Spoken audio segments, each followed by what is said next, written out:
वचन देतो तुला, माग माग वचन देतो. एवढ्यावर जर तुला विश्वास बसत नसेल तर रामाची शपथ घालून सांगतो तू फक्त माग. महाराज रामाची शपथ घातल्यावर मात्र कैकई उठून बसली, कारण तिच्या गुरुनं मंथरीनं सांगितलंच होतं तिला, जोपर्यंत राजा रामाची शपथ घालत नाही तोपर्यंत वराची मागणी करायची. रामाची शपथ घातल्यावर मग कैकई उठून बसली. आणि मग कैकईचे शब्द आहेत बघा. कैकई बोलू लागली, सुनहु प्राण प्रिये भावत जिंका, सुनहु प्राण प्रिये भावत जिंका. सुनहु प्राण प्रिय, कैकई प्राण प्रिय म्हणते दशरथ राजाला, म्हणजे ज्याचे प्राण आता हिला प्रिय आहेत, हिच्यामुळे त्याचे प्राण जाणार आहेत. सुनहु प्राण प्रिय भावत जे का. पहिल्या वराची मागणी करते कैकई, देऊ एक बर भरत हिटिका. पहिल्या वराची मागणी केली कैकई. ऐक राजा, हे प्राणप्रिय राजा, पहिल्या वराने तू म्हणतोस, तू वचन दिलंय, तो रामाची शपथ घातली, पहिला वर मागते मी तुला. पहिल्या वराने या अयोध्येचा राजा माझ्या भरताला करायचा. पहिला वर मागला कैकईने. दशरथ राजाला काही वाईट वाटलं नाही. ऐका, मागवू दुसर बर कर जोरी, हे नाथ पुरहु नाथ मनोरथ मो. पहिल्या वराने राज्य मागितलं भरताला, दुसऱ्या वराची मागणी हे नाथ माझी पूर्ण करा म्हणून कैकई म्हणते. आणि मग आता दुसरा वर मागते कैकई. गोस्वामी तुलसीदासजी वर्णन करतात, तापस वेश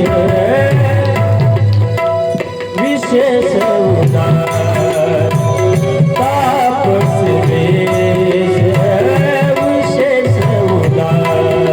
दुसरा वर मागते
राज्य माझ्या भरताला. आता दुसरा वर मागते कैकई. महाराज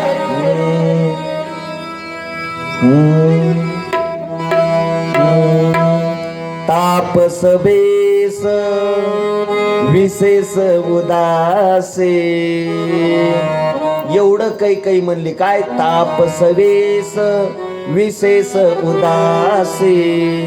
दशरथ राजाला वाटलं हिनं पहिला वर मागितलाय भरताला राज्य, दुसरा वर हिला मागायचाय काय, तापस वेश, म्हणजे तपस्याचा वेश धारण करून आपण दोघं पती पत्नी जंगलात जाऊ, असंच म्हणायचं आहे कन्हीला. पण गोस्वामी तुलसीदासजी म्हणतात काही शब्द कैकईने शेवटी वापरले. तापस वेश विशेष उदासी 14 बरस राम वनवास.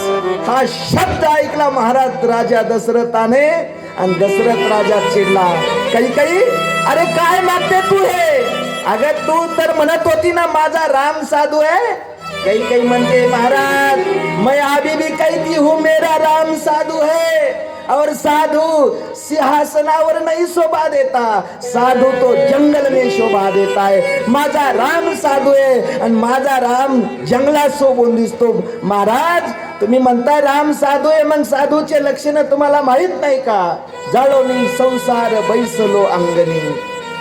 मग साधू सिंहासनावर राजवाड्यात शोभून दिसत नाही महाराज. माझा राम साधू आहे आणि साधू जंगलात शोभून दिसतो. निरुत्तर केलं दशरथ राजाला. काही तू मजाक तो नाही न कर रही. मजाक तो भूतकाल ती घटना महाराज, हे हकीकत आहे हकीकत. काय महाराज रामाचा राज्याभिषेक होणार हे सांगायला येत असताना किती आनंदी होतात, आणि राज्य भरताला मागितलं तर एवढे उदास का झालात? भरत तुमचा मुलगा आहे, राम तुमचा मुलगा नाही. आणि हे दोन जर वर तुमच्या वस्त नाही देणं होत तर आता साऱ्या जगाला जाऊन सांगते रघुकुल झुटा कुल है, वचन सांभाळने वाला कुल नाही. दशरथ राजा म्हणतात खबरदार खबरदार, काही माझ्या कुळाच्या बाबतीत काही बोलायचं नाही.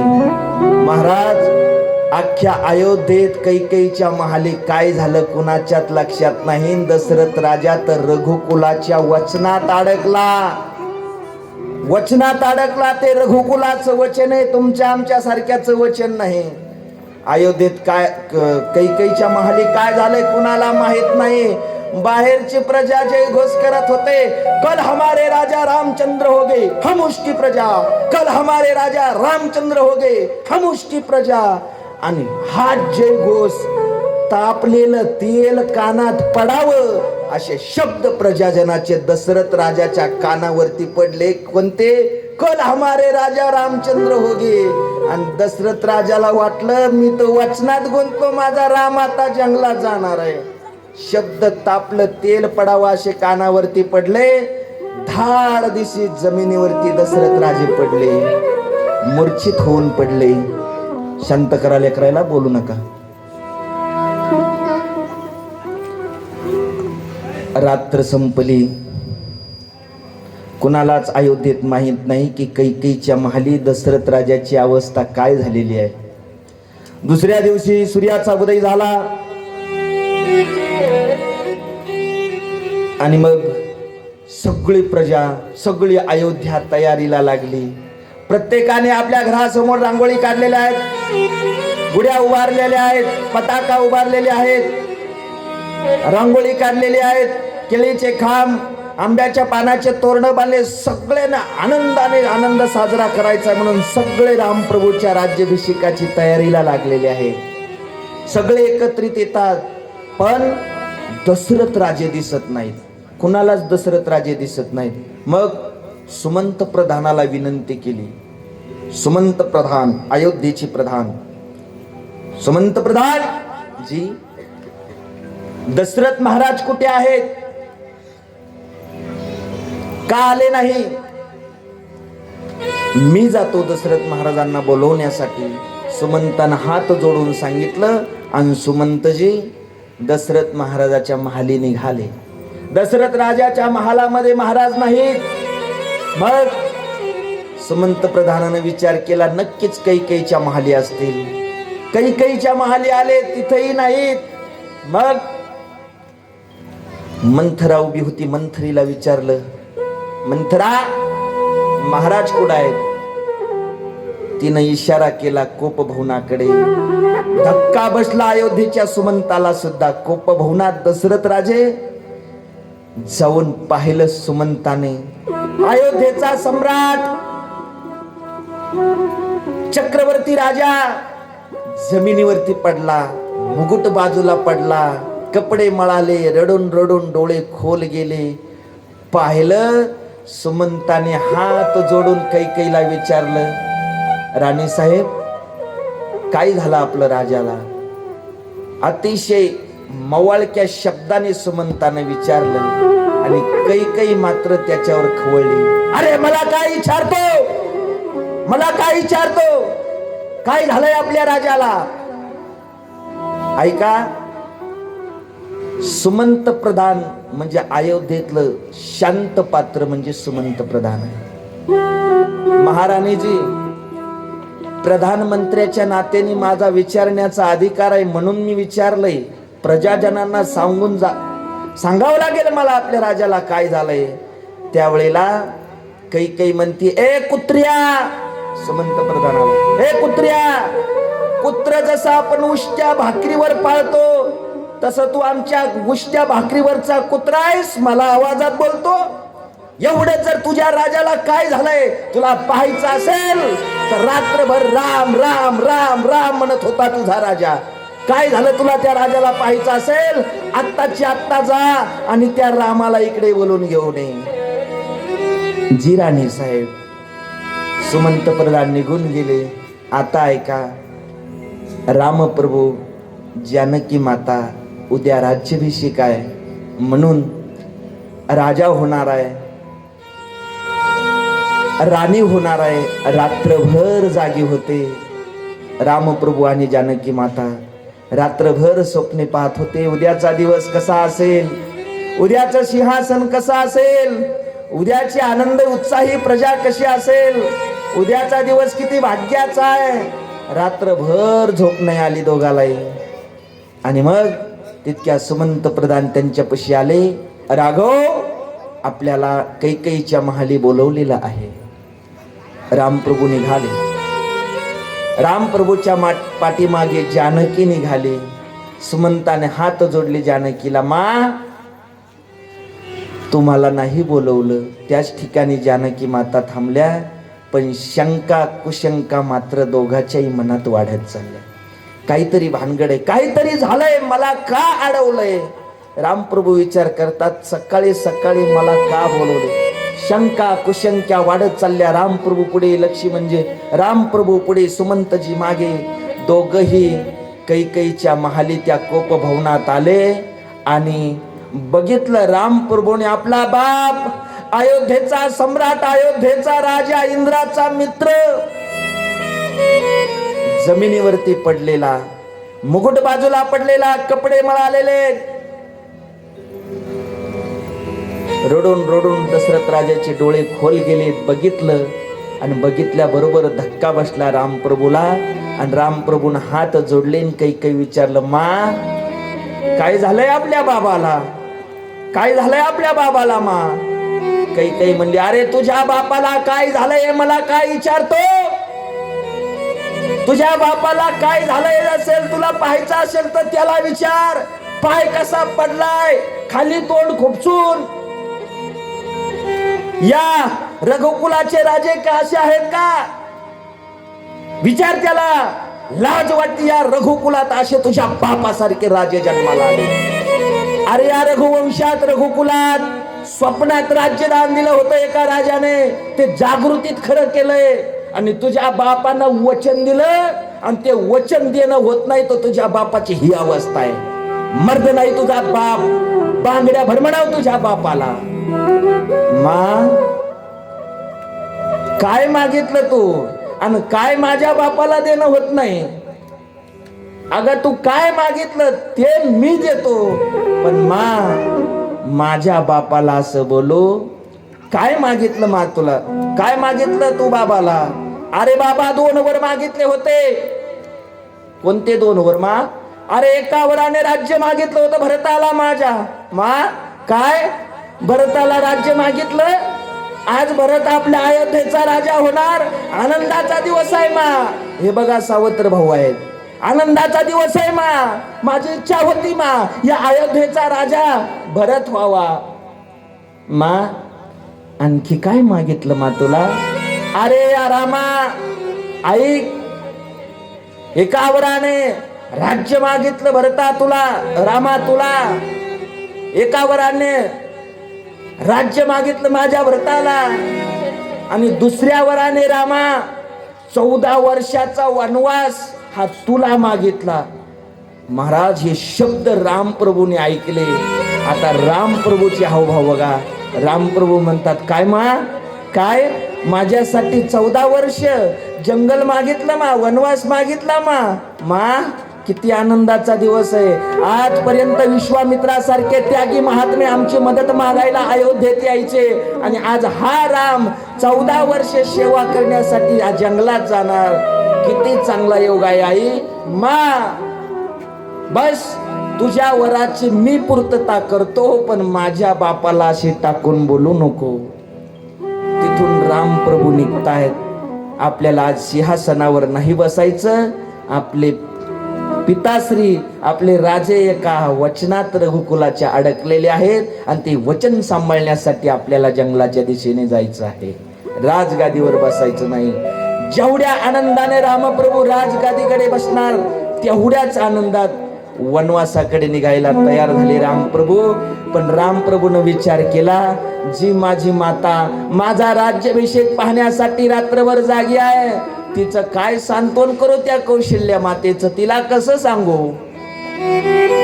म्हणून रामप्रभू कौशल्या मातेकडे येतात. कौशल्या मातेकडे आल्याच्या नंतर कौशल्या मातेनं पाहिलं. कौशल्या माता रागवली, रामा तयार झाला नाही, आवरलं नाही तू अजून. अरे तो प्रसाद, त्या रत्नाच्या माळा, तो पोशाख, अरे रात्रभर जागी आहे मी. आज तू अयोध्येचा राजा होणार आहे, मी राजमाता होणार आहे. आनंदाचा दिवस आहे. आवर लवकर, उठ लवकर, तुझे बाबा आले तर रागावतील माझ्यावर.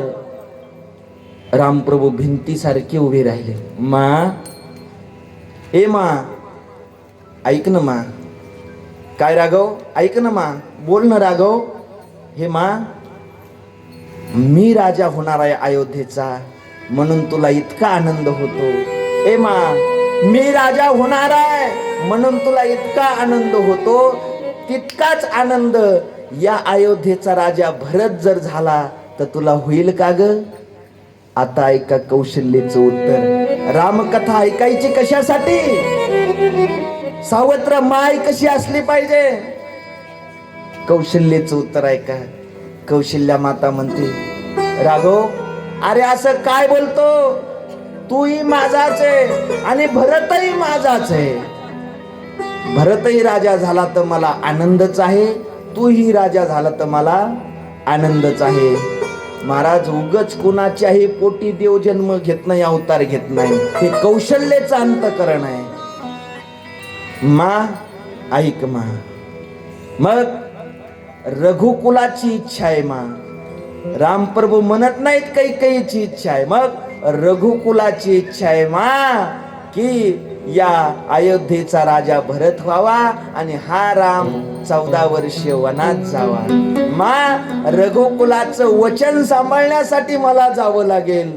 कौशल्या माता म्हणते, वचन कसलं सांभाळायचंय.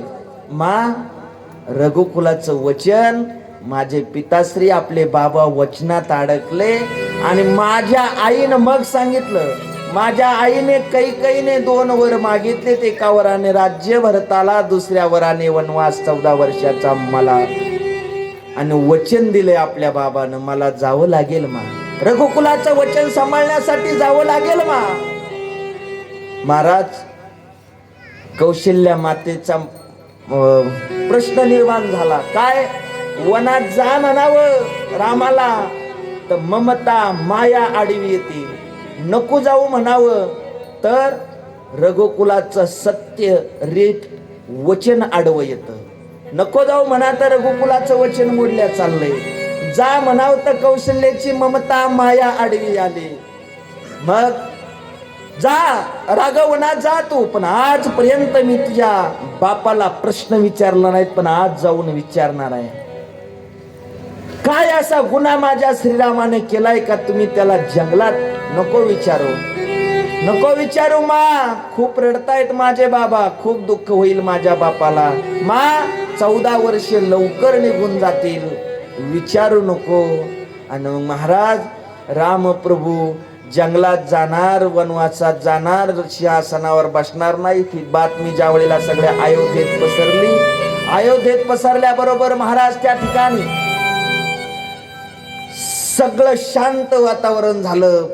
प्रजेच्या पायाखाली रांगोळ्या मिटल्या गेल्या, केळीचे खांब आडवे पडले, तोरण तटातट तुटायला लागली, गुड्या उभारल्या होत्या त्या खाली पडायला लागल्या, आरती फुलवात्या सगळ्या विझून जायला सुरुवात झाली.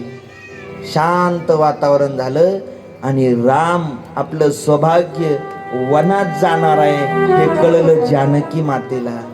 जानकी माता धावतच आली. प्रभू स्वामी, काय जानकी, मी ऐकते ते खरं आहे काय? मी ऐकते ते खरं आहे का? काय ऐकलं जानकी तू? आज तुम्ही आपण सिंहासनावर जाणार नाही? नाही जान. मग रघुकुलाचं वचन सांभाळण्यासाठी आपल्याला वनाच्या दिशेने पावलं टाकायचे. वनाच्या दिशेने. एक पत्नी कशी असली पाहिजे या मंडप मधल्या प्रत्येक स्त्रीने ही रामकथा ऐकणं गरजेचं आहे. जानकी माता म्हणते, प्रभू ठीक आहे, नाही सिंहासनावर बसायचं ठीक आहे, पण तुम्ही जंगलात चाललात ना, मी सुद्धा तुमच्या सोबत येणार, मी सुद्धा तुमच्या सोबत येणार. नाही जानकी, तू आमच्या सोबत येऊ नको. तू एका सार्वभौम राजाची मुलगी आहेस, एका सार्वभौम राजाची सून आहेस. जंगलात पायी चालणं तुला शोभणार नाही, तू येऊ नको. प्रभू, हे स्वामी, कुणाशी बोलताय तुम्ही? कुणाशी बोलताय?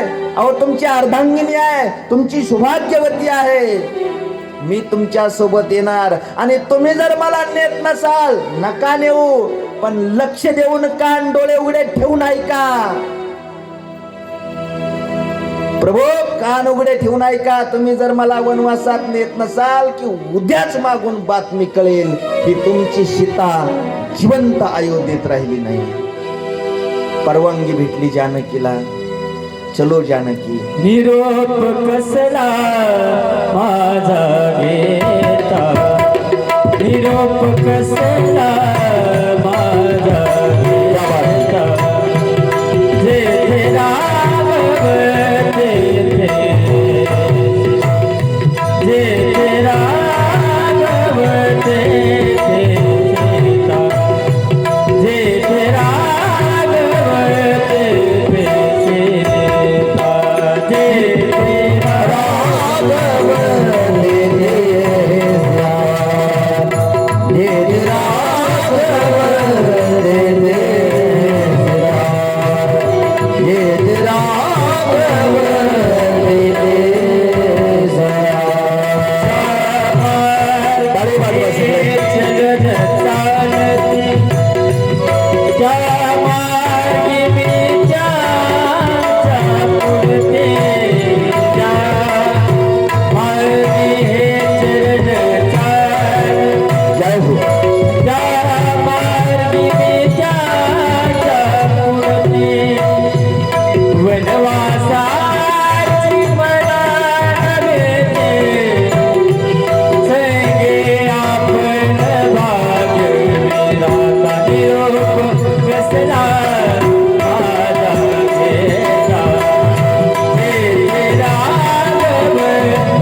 असा कसा निरोप घेताय तुम्ही?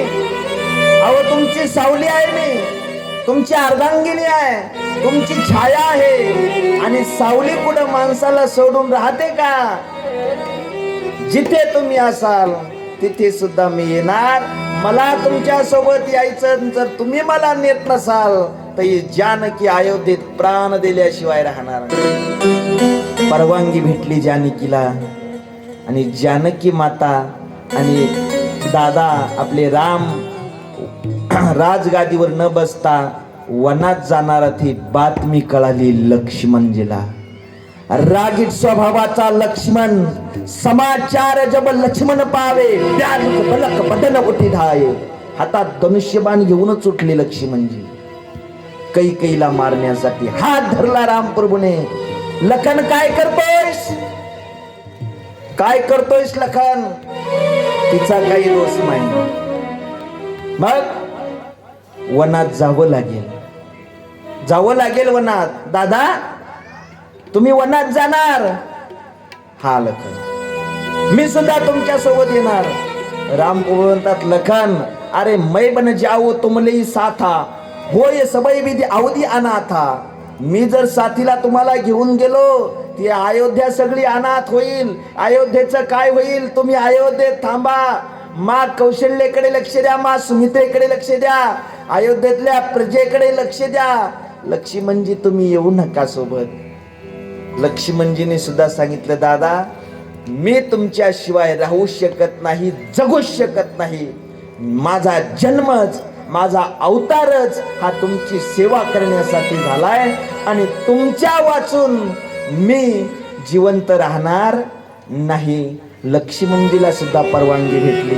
ऐका लक्ष देऊन, लक्ष्मणजीला परवानगी भेटली, परंतु लक्ष्मणजीला रामप्रभूने सांगितलं, लखन जा आणि तुझ्या आईची सुमित्रा मातेची परवानगी घेऊन ये. आता ऐका गोड विषय. सुमित्रा मातेकडे लक्ष्मणजी परवानगी मागण्यासाठी जातात. मा तोपर्यंत सुमित्रेला माहित नाही राम राजा होणार आहे का अयोध्येत जाणार आहे. डायरेक्टच बातमी कळाली सुमित्रा मातेला. मा लक्ष्मणजी म्हणतात, मैं जा रहा हूं भैया के साथ 14 साल जंगल में. हे ऐकलं आणि सुमित्रा माता म्हणते, लखन ए लखन कुठे चाललायस तू? कुठे चाललायस? दादा सोबत चाललो मा. दादा सोबत चाललायस ना? भावासोबतच चाललायस ना?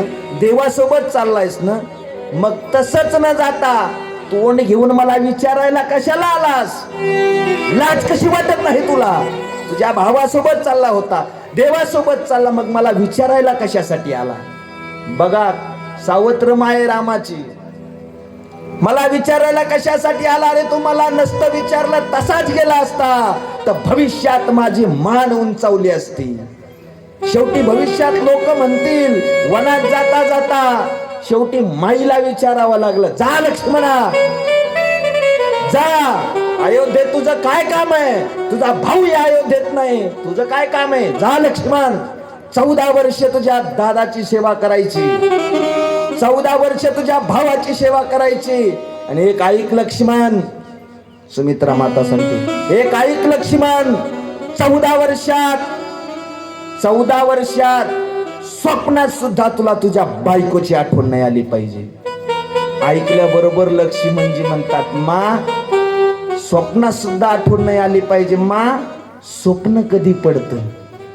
अरे ज्या वेळेला माणूस झोपतो त्या वेळेला स्वप्न पडतंय लखन. मा झोपल्याच्या नंतर स्वप्न पडतंय ना मा? हा लखन. तर ऐक मा, तुझा हा लक्ष्मण 14 वर्ष दादाची सेवा करायला जाणार आणि 14 वर्ष झोपणारच नाही. हा लखन तुझा झोपणारच नाही तर स्वप्नच नाही, स्वप्नच नाही तर आठवणच कशी येईल? प्रतिज्ञाच केली लक्ष्मणजीने. मा हा तुझा लक्ष्मण 14 वर्ष झोपणार. निघाला लक्ष्मण, परंतु लक्ष्मणाला वाटलं जाता जाता आपल्या पत्नीला उर्मिलेला आवाज द्यावा, सांगून जावा. सहज चलता चलता, उर्मिला मैं जा रहा हूं भैया के साथ 14 साल. किती? 14 साल, 14 वर्ष. आपले माणसं महाराज, आपले माणसं 2 तासाकरता घराच्या बाहेर निघत आहेत, पण 17 बऱ्या बायकोला विचारतात घरात दारात, चाललो बर का, येतो बर का, चाललो बर का. कुठं चालला रे? चालला चाटण्याला, जेवायला येणार आहे घरी दुपारच्याला. लक्ष्मणजी ऐका, 14 वर्ष. उर्मिला मैं जा रहा हूं भैया के साथ 14 साल. आता उर्मिलेचं उत्तर ऐका, उर्मिलेचं उत्तर ऐका. उर्मिला म्हणते, पतिदेव मैं आपके साथ आकर अपने साधना में बाधा नहीं बनूंगी. मी तुमच्या सोबत येऊन तुमच्या साधनेला बाधा ठरणार नाही. उर्मिला माता म्हणते, पतिदेव मैं आपके साथ आकर अपने साधना में बाधा नहीं बनूंगी, लेकिन मेरी एक प्रार्थना है. मेरी जानकी, मेरी बहन भोली स्वभाव वाली है. 14 साल लखन मेरे दीदी को संभालो. स्वतःच्या दुःखाची काळजी नाही, दुसऱ्याच्या दुःखाची चिंता. म्हणून आपल्या एकत्रित कुटुंबापेक्षा रामाचा वनवास 1000 पटीने श्रेष्ठ. स्वतःच्या दुःखाची काळजी नाही, दुसऱ्याच्या दुःखाची चिंता. निघाला लक्ष्मण. तिघही आता वनाच्या दिशेने निघतायत, पण जाता जाता दशरथ महाराजाकडे पाया पडायला येतात. दशरथ महाराजाचं दर्शन घेतात. साईडला कैकई उभी आहे, मंथरा उभी आहे. आता ऐका, कैकईने विचारलं रामप्रभूला, राघव हे सगळं वैभव कुणाचं आहे? रामप्रभूने सांगितलं, मा हे भरताचं वैभव आहे, माझ्या भरताचं वैभव आहे. हे राज्य कुणाचं आहे? अयोध्येचं. मा हे राज्य माझ्या भरताचं आहे. ए राघव, तुझ्या अंगातले कपडे, तुझ्या अंगातला पोशाख कुणाचा आहे? मा हा सुद्धा माझ्या भरताच्याच राज्यातला आहे. कैकईनं सांगितलं, उतरून ठेव, ठेव उतरून, भरताच्या राज्यातला आहे, उतरून ठेव. वलकल धारण करा. म्हणजे भगवे वस्त्र वलकल धारण केली दोघांनी, रामप्रभूने लक्ष्मणजीने. आणि आता कैकई जानकी मातेला वलकल देऊ लागले. जानकीला तेवढ्यात एक घटना घडली.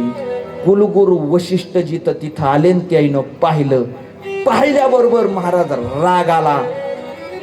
पांढऱ्या दाढीवाळे, गळ्यात रुद्राक्षाच्या माळा, दाढी जटा वाढलेले, भगवे वस्त्र पायात खडावून रागाने डोळे लाल केले आणि कैकईवरती खवळले. खवळणार कैकई, खवळणार. कल से देख रहा हूं क्या नाचना चाह रही है. बनवास राम को है, जानकी को नहीं. अगर जानकी को बलकल दिए तो मैं कुलगुरु वशिष्ठ कहता हूं, पूरी अयोध्या जला डालूंगा, पूरी अयोध्या जला डालूंगा. गुरुदेव वशिष्ठ जे रागावले. आणि मग तरी पण जानकी मातेने वलकल घेतली. रामप्रभू आणि जानकी माता, रामप्रभूने आपल्या स्वतःच्या हाताने ती वलकल नेसवली आणि निघणार. आता तितक्यात राजा दशरथानं सांगितलं सुमंताला, सुमंता, ओ सुमंता, हे आता काय ऐकत नाहीत, एक रथ तयार करा, या रथामध्ये तिघालाही बसवा, इकडे 2-4 दिवस पुरवा आणि परत अयोध्येत घेऊन या. रथ तयार केला. रथामध्ये 3 जण बसले. रामप्रभू, जानकी, लक्ष्मणजी. सगळी प्रजा अडवण्याचा प्रयत्न करते, सगळी प्रजा अडवते. हम नहीं जाने देंगे, हम नहीं जाने देंगे. सगळी प्रजा अडवते महाराज, तरी थांबत नाहीत. महाराज रामप्रभूचा रथ निघालेला आहे, सुमंत हाकायला आहे, सगळी प्रजा पाठीमागे लागते. अयोध्येत विधना तेरे लेख किसे की, विधना तेरे लेख किसे की. ओ समझना आते हैं, समझना आते हैं. जन जन के प्रिय राम लखन वन को जाते हैं. ओ विधना तेरे लेख किसे की. क्या बात. ओ समझना आते हैं. जन जन के सिय राम लखन सिय वन को जाते हैं. ओ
वन वन फिरते मारे मारे एक राजा के राज दुलारे वन वन फिरते मारे मारे उन्हीं होकर रहे करमगति मरे नहीं होते तारे सबके कष्ट मिटाने वाले ओ कष्ट उठाते जन जन के सिय राम लखन सिय वन धोलाते विधनाते बाबा जगन महाराज समझनाते विधनाते लेख किसे समझनाते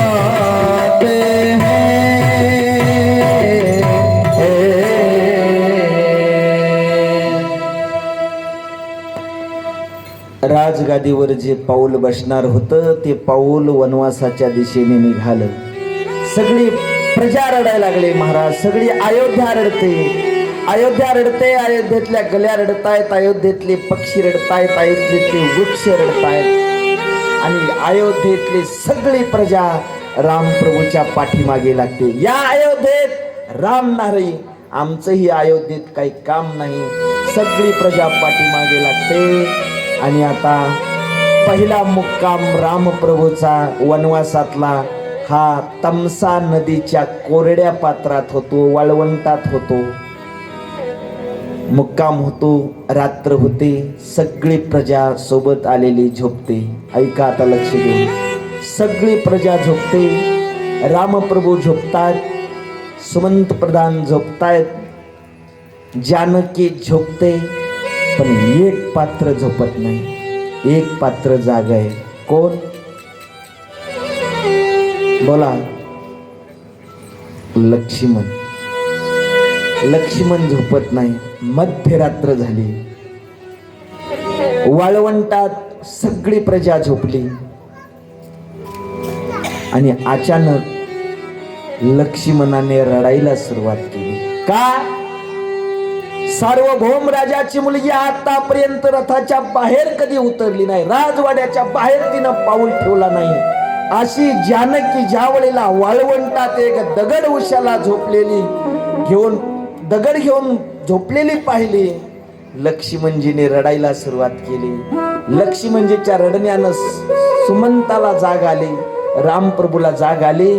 रामप्रभूला वाटलं सकाळ झाल्यावर सगळी प्रजा आपल्या सोबत येईल. सुमंताला सांगितलं, सुमंतची रथ तयार करा, रथाच्या चकाऱ्या अयोध्याकडे दाखवा आणि तिकून रथ घेऊन इकडे शृंगवीरच्या दिशेने चला. ठरल्याप्रमाणे सुमंताने रथाच्या चकाऱ्या अयोध्येकडे दाखवल्या आणि रामप्रभू, जानकी, लक्ष्मणजी, सुमंत रथात बसले आणि निघून गेले. सगळी प्रजा वाळवंट्यातली झोपीत आहे. सकाळी सूर्याचा उदय झाला, सगळी प्रजा जागी झाली. अरे जागो जागो जागो जागो जागो भाई जागो. राम नाही, लखन नाही, सीता नाही, रथ नाही, घोडे नाही, सुमंत नाही. रथाच्या चकऱ्या बघितल्या आणि अयोध्येकडे गेलेल्या दिसल्या. सगळ्या प्रजाला वाटलं आपला परमात्मा अयोध्येत परतलेला आहे. सगळा समाज परत अयोध्येत आला. अयोध्येत येऊन पाहिलं तर राम नाही, लखन नाही, सीता नाही, रथ नाही, घोडे नाही, सुमंत नाही. सगळ्या प्रजेला वाटलं आपला परमात्मा आपल्याला सोडून गेला. आपलं येणं परमात्म्याला अयोग्य वाटलं, म्हणूनच परमात्मा आपल्याला सोडून गेले. आता आपला परमात्मा 14 वर्ष शिजवलेलं अन्न खाणार नाही. आपला परमात्मा 14 वर्ष वानप्रस्थ जीवन जगणार आहे. आपला परमात्मा 14 वर्ष ब्रह्मचारी जीवन जगणार आहे. म्हणूनही आपणही शिजवलेलं अन्न खायचं नाही. बघा.